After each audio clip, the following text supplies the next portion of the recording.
বাংলাদেশে কারাবন্দী মৃত্যু নিয়ে একটি চাঞ্চল্যকর তথ্য সামনে এসেছে।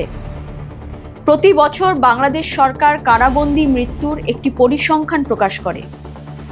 বিএনপি সরকারও করেছে। আওয়ামী লীগ সরকার পতনের পর থেকে 227 কারাবন্দীর মৃত্যু হয়েছে, যাদের অধিকাংশেরই মৃত্যু নাকি কার্ডিয়াক অ্যারেস্টে, মানে হৃদরোগে আক্রান্ত হয়ে মৃত্যু হয়েছে তাদের।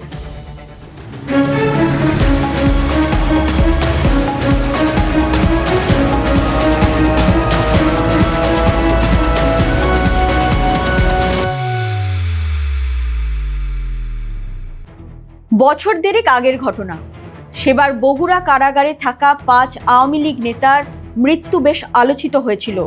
তাদের অধিকাংশই হৃদরোগে আক্রান্ত হয়ে মারা যান বলে কারা কর্তৃপক্ষ সে সময় জানায়। মৃত্যু বিভিন্ন কারণে হতে পারে, তবে জেলবন্দীদের হৃদরোগে আক্রান্ত হয়ে মৃত্যুর এত ঘন ঘটা কেন?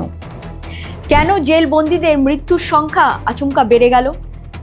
এই বিষয়ে bdnews24.com-কে সাক্ষাৎকার দিয়েছেন কারা মহাপরিদর্শক ব্রিগেডিয়ার জেনারেল সৈয়দ মোহাম্মদ মোতায়ের হোসেন। মহাপরিদর্শক দাবি করেছেন, মাদকসেবী বন্দী যারা আসেন তারা জেলে মাদক পান না, আর তাতেই হৃদরোগে আক্রান্ত হয়ে মৃত্যুর প্রবণতা বেড়েছে জেলবন্দীদের মধ্যে। কারাবন্দীদের মৃত্যুর কারণ হিসেবে আরও অনেক কিছু দাবি পেশ করেছেন মহাপরিদর্শক, তবে সবথেকে বেশি চোখে পড়ার মতো ছবি ছিল এটাই। এর পরের তথ্যটা আরও চাঞ্চল্যকর। মৃত কারাবন্দীদের মধ্যে ঠিক কজন মাদকসেবী ছিলেন এই বিষয়ে খোলসা করেননি কিছুই। মানবাধিকার সাংস্কৃতিক ফাউন্ডেশন MSF অবশ্য বলছে, গত 2 বছরে মারা যাওয়া 227 জনের মধ্যে 40 জন আওয়ামী লীগের নেতাকর্মী রয়েছেন। 2024 সাল থেকে 2026 সালের জুলাই পর্যন্ত 342 জন বন্দীর মৃত্যু হয়েছে। MSF কারাবন্দী মৃত্যুর বিষয় বলছে, 2024 সালে 5ই আগস্টের পর ওই বছর 3 জন, 2025 সালে 22 জন এবং 2026 সালের জুলাই শুরু পর্যন্ত আওয়ামী লীগের 15 জন নেতাকর্মীর মৃত্যু হয়েছে। আর এই বিষয়ে পুলিশ হেফাজতে মারা গেছেন আওয়ামী লীগের 3 জন।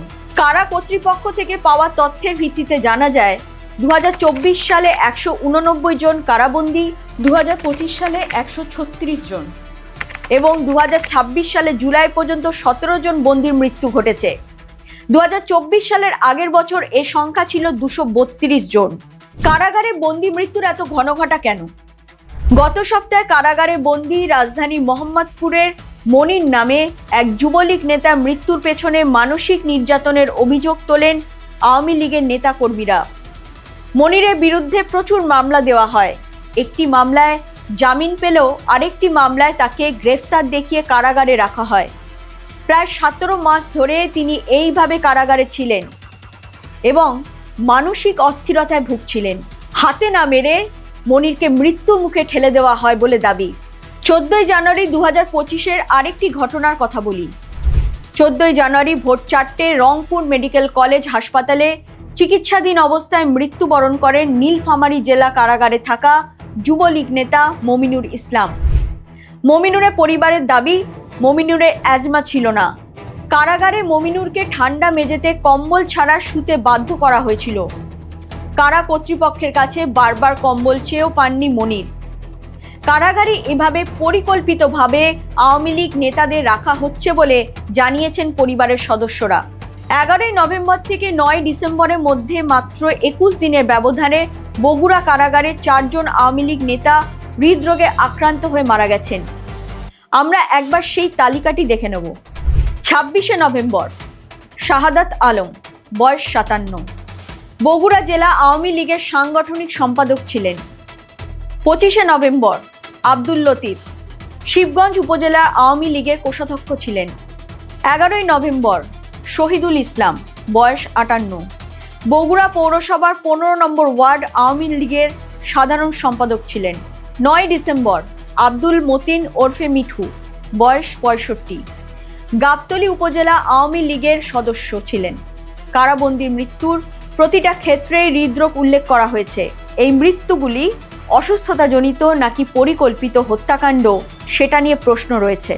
আওয়ামী লীগ সরকারের সময় প্রতি বছর আমরা হেফাজতে মৃত্যুর যে ভয়াবহ চিত্র দেখেছিলাম, গণ অভ্যুত্থানের পরেও তার পরিবর্তন হয়নি এবং 2023 ও 2024 সালের চেয়ে 2025 সালে হেফাজতে মৃত্যুর সংখ্যা আরও বেড়েছে। আওয়ামী লীগ শাসনকালে এ ধরনের মৃত্যুকে প্রায় নিয়মিত ঘটনায় পরিণত করা হয়েছিল বলে অভিযোগ। গণ অভ্যুত্থানের পর অন্তর্বর্তী সরকার ক্ষমতায় আসার পর পরিস্থিতি উন্নতি হয়নি, বরং আরও বিগড়েছে। এইসব কারাবন্দীদের মৃত্যুকে প্রায়শই অসুস্থতা ও স্বাভাবিক মৃত্যু হিসেবে দেখানো হলেও তদন্ত ও ময়নাতদন্তের অভাবে প্রকৃত কারণ চাপা পড়ে যায়। নিহতদের পরিবারগুলির অভিযোগ, চিকিৎসায় অবহেলার কারণে তাদের স্বজন মারা গেছেন। কারা হেফাজতে অসুস্থ হয়ে চিকিৎসাধীন বেশিরভাগই মারা যান ঢাকা মেডিকেল কলেজ হাসপাতালে। চিকিৎসক সংকট, অ্যাম্বুলেন্স সংকট রয়েছে। দেশের 75টি কারাগারে মাত্র 27টি অ্যাম্বুলেন্স রয়েছে। আইন শৃঙ্খলা রক্ষাকারী বাহিনীর হেফাজতে মৃত্যুর পাশাপাশি কারাগারে মৃত্যুর বিষয়টিও বাংলাদেশে খুব নিয়মিত একটি ঘটনা। কারা অধিদপ্তরের তথ্য মতে 2023 সালে 290 জন, 2024 সালে 261 জন এবং 2025 সালে 270 জন বন্দী অবস্থায় মারা যান। গণ অভ্যুত্থানের মাধ্যমে 2024 সালের 5ই অগস্ট শেখ হাসিনার শাসনের অবসান ঘটে। এরপর অনেকেরই প্রত্যাশা ছিল দেশে মানবাধিকার পরিস্থিতির উন্নতি হবে এবং বিচার বহির্ভূত হত্যাকাণ্ড, হেফাজতে ও কারাগারে মৃত্যু উল্লেখযোগ্যভাবে কমে আসবে। কিন্তু বাস্তবে ঘটেছে উল্টো। শুধু তাই নয়, জুলাই পরবর্তী নদীতে ভেসে আসা অজ্ঞাত পরিচয়দের লাশের সংখ্যা বেড়েছে। এই লাশগুলি কাদের? এখনও তার যথাযথ উত্তর মেলেনি। জুলাই গণ অভ্যুত্থানে নিহত অনেকের মরদেহ ঢাকার একটি হাসপাতাল থেকে পাশের নদীতে ভাসিয়ে দেওয়া হয়েছে। এমনই তথ্য মিলেছে বলে জানিয়েছেন খোদ আন্তর্জাতিক অপরাধ ট্রাইব্যুনালের চিফ প্রসিকিউটর মোহাম্মদ আমিনুল ইসলাম। এখন প্রশ্ন, দেশ জুড়ে এত কারাবন্দী মৃত্যু কিভাবে? তারা কি প্রশাসনের হাতে ঘুরপথে রাজনৈতিক সহিংসতার শিকার হলেন? যে পুলিশকে হাসিনার দোসর বলে পিটিয়ে জ্বালিয়ে মারা হলো, সেই পুলিশ প্রশাসনই হয়ে উঠল ইউনূসের হাতের পুতুল। এরকম আরও খবর পেতে নজর রাখুন জিও পালস টিভিতে। লাইক করুন, শেয়ার করুন, সাবস্ক্রাইব করুন জিও পালস টিভি।